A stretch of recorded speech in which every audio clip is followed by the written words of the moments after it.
Boa noite. Então, hoje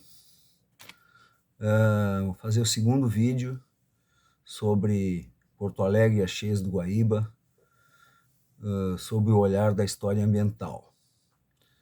Bem, primeiro ponto que a gente tem que levantar diz respeito à própria localização da cidade de Porto Alegre, da sua região metropolitana, que ficam no ponto de chegada de uma bacia hidrográfica, que é do Rio Jacuí, e de seus afluentes Taquari, Antas, Caí, Sinos e Gravataí,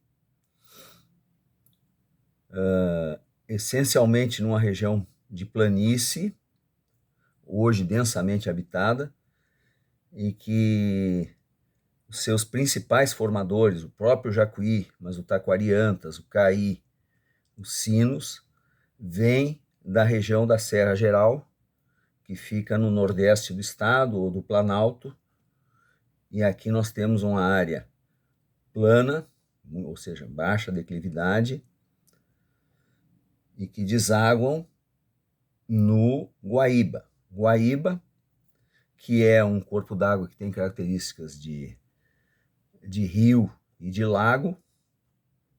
Ele, na península onde se formou o Centro Histórico de Porto Alegre, ali junto às Ilhas do Delta, ele é ainda com uma largura pequena, depois ele se espraia e depois afunila novamente. Na zona sul de Porto Alegre para a cidade de Guaíba são em torno de uns 5, 6 quilômetros, depois ele afunila na sua barra até chegar na Laguna dos Patos. E de Porto Alegre até a barra da Laguna dos Patos, aqui entre as cidades de Rio Grande e São José do Norte, onde tem os moles do porto, é uma declividade muito pequena, o que faz com que esse escoamento todo seja dependente de ventos, de marés, não é?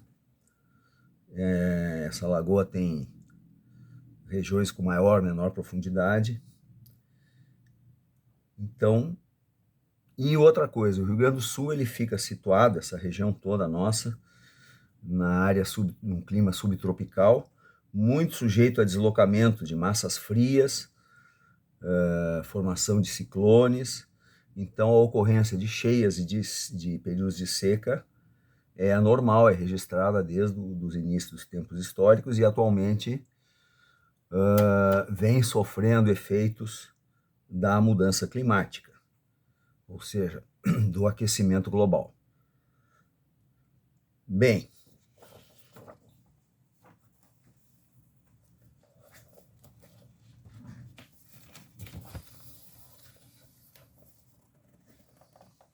a cidade de Porto Alegre se estabeleceu em finais do 18, nesse promontório aqui, nessa pequena península, tendo em frente as ilhas do delta do Jacuí. Havia uma grande confusão entre o que é Jacuí, o que é Guaíba, na época do Saint-Hilaire. Às vezes ele definia como Guaíba, o que na verdade era o rio Jacuí, que fica montante. E nos seus primeiros anos, atividade portuária, tanto que existe a Rua da Praia, depois sofreu uma série de aterros e tinha um curso d'água pequeno afluente do rio do Guaíba, que é o Riacho de Jacareí, do qual sobrou hoje como testemunho a Ponte de Pedra, que fica situada na parte sul do centro histórico. Aqui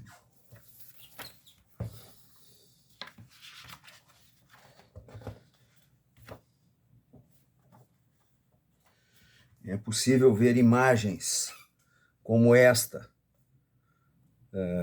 antes da fotografia mesmo, uma litografia, de como é que era essa face norte voltada para as ilhas do Delta, já na atividade portuária.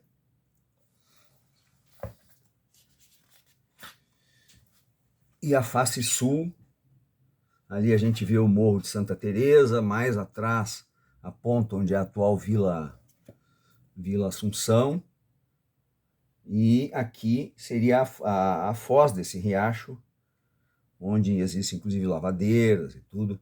E essa enseada ao fundo, ali já tem o asilo do Padre Cacique. Isso é de meados para finais do século XIX, enseada de Praia de Belas.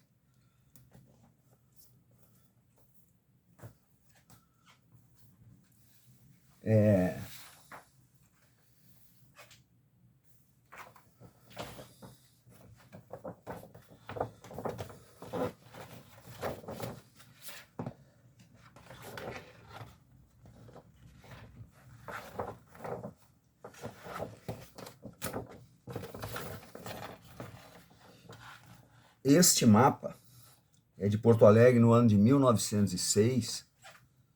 É uma verdadeira preciosidade. Claro que a gente está vendo uma cópia. E ele mostra o desenvolvimento da cidade. Nessa época, Porto Alegre tinha em torno de 100 mil habitantes, cento e poucos mil habitantes. Tinham atividade portuária, mas o porto de Porto Alegre, nessa área toda que viria a ser aterrada, já estava aterrada, ainda não estava concluída, ainda era através de trapiche, e a essência do transporte ainda era ferroviário, hidroviário, já existiam ferrovias que passavam lá por cima, e a cidade tinha um desenvolvimento ainda em torno do promontório, uma área já em direção à zona colonial, lá onde começaram a se estabelecer indústrias, lá São Leopoldo, Novo Hamburgo, que é a região lá de São Geraldo, Navegantes, uma subida aqui pela Avenida Independência e o bairro de Moinhos de Vento, e aqui o Menino Deus. Menino Deus. E esse riacho era ainda bastante sinuoso, descarregava aqui nessa área da Ponte de Pedra, aqui a Cidade Baixa, aqui ainda não tinha o Parque da Redenção, era a Várzea da Redenção, isso aqui era uma coisa projetada, e aqui existia um bairro vizinho à enseada de Praia de Belas, que é o Menino Deus. E para leste não existia praticamente nada, a não ser estradas que levavam para Gravataí, para Viamão, que eram cidades hoje da região metropolitana, mas eram afastadas. Bem, nesta região aqui da sinuosidade, aqui, e mais aqui junto da foz do riacho, hoje se chama Arroio de Núvio, existiam populações, muitas populações de origem, de características quilombola, escravos, enfim, população afrodescendente. E a cidade, então, ela tinha essa situação e se manteve assim por um bom tempo. As enchentes são registradas desde finais do século XVIII, mas a cidade foi crescendo. E a gente pode ver como testemunho desta fase,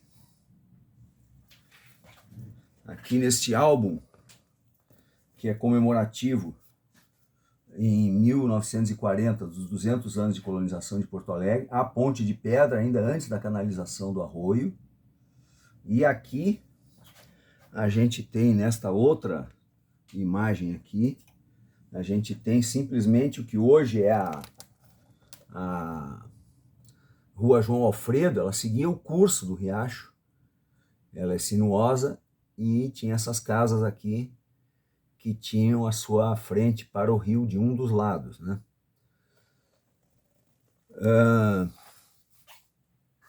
O que vai acontecer? Então, em 1941 ocorre, já tinha ocorrido uma anterior, em 1928, nesse momento já existia o Cais do Porto, no centro da cidade, e a enchente de 41 teve proporções gigantescas, durou várias semanas, no mês de maio de 41, chuvas muito fortes. É difícil de comparar com a situação atual, não é o caso aqui de fazer. Uma principal diferença, evidentemente, é que não havia sistema de proteção. E boa parte das áreas mais baixas da cidade de Porto Alegre, inclusive as ilhas, que tinham uma povoação naquela época mais de pescadores, não, foram inundadas, E a partir daquele momento, se começou a pensar em sistemas de proteção. Os sistemas de proteção que foram instalados somente a partir finais dos anos 60, início dos anos 70, foram projetados naquela época, já ainda nos anos 40. A solução adotada foi construir uma vasta extensão de diques com comportas e no centro da cidade um muro. Muro este que foi objeto de muita controvérsia, mas controvérsia por alegadamente eles afastaria o convívio dos porto-alegrenses com o Guaíba no centro histórico.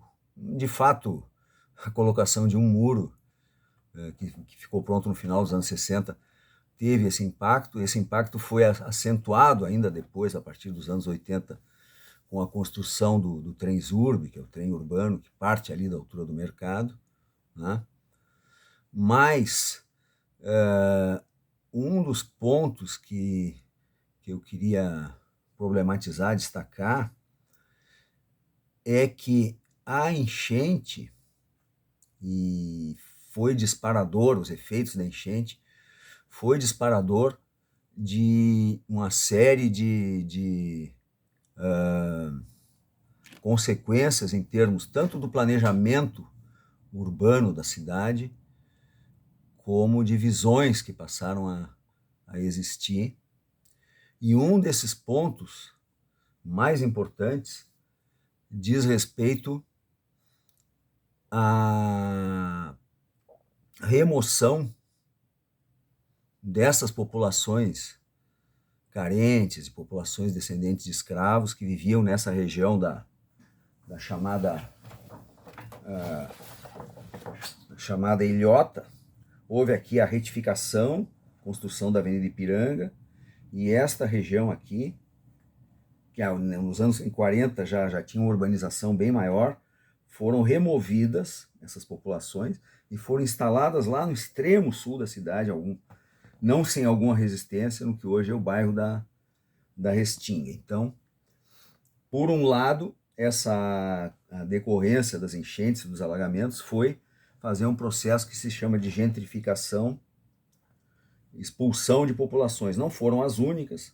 Aqui existia a região do Areal da Baronesa, hoje tem a rua Baronesa de Gravataí, esta região aqui, mais aqui, também as emboscadas. Foi gente também que foi expulsa, muitas vezes também pela mera elevação dos impostos. Mesmo ocorreu aqui na região da Protásio Alves, que era chamado de colônia africana, e o Monte Serrat, que nem figura nesse mapa ainda. Processo de... E a questão da enchente foi uma coisa importante. Outra coisa, o desenvolvimento da cidade. E aí a gente pode lançar a mão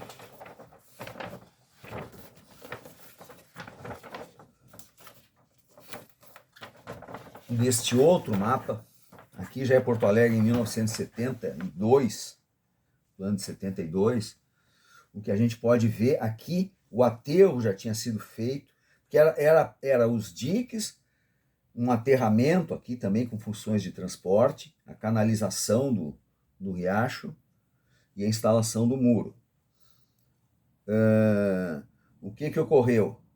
Essa região aqui, que é a chamada Ilhota, foi reformada, remodelada, as pessoas foram jogadas para... E a cidade tendeu mais a se estender em direção às partes mais altas e mais afastadas do rio, embora houvesse um crescimento também em direção à zona sul das praias. E esta região aqui, que é a orla sul da cidade de Porto Alegre, ficou por muito tempo um ponto assim, sem definição. Foi feito o aterro, foi colocado aqui, foi construído o estádio Beira-Rio, em 1969, O aterro foi concluído em meados dos anos 70, aqui foi feito o Parque Marinha do Brasil. Aqui é um dique que se estende até esta região depois do Jockey Club, Avenida Diário de Notícias. Nos anos 80 foi criada a Avenida Beira-Rio, Parque Marinha é uma área verde das maiores da cidade. E esta região mais ao norte aqui, que tinha um desenvolvimento promissor, lá o bairro de São Geraldo, talvez como um impacto das cheias, foi uma área que, pelo menos o seu desenvolvimento como uma área residencial mais forte e tudo, ele foi de certa maneira abortado e a cidade passou a se estender. Claro, existem outros fatores, os automóveis, a substituição dos bondes pelos ônibus, que é outra coisa que pode ser discutida. E o núcleo mais... O Menino Deus permaneceu ainda como uma área de alguma importância, e o grande crescimento da cidade foi em direção a essa leste aqui, junto do eixo central, as avenidas Independência, depois 24 de Outubro, Plínio Brasil Milano, Protásio Alves, e esse espigão aqui, que é as avenidas Dom Pedro II e Carlos Gomes. Um ponto importante, o sistema ele só foi implementado no final dos anos 60, decidido já, a decisão foi anterior, mas a implementação ocorreu só nesse momento, talvez sob o impacto de uma segunda grande cheia que foi no ano de 1967.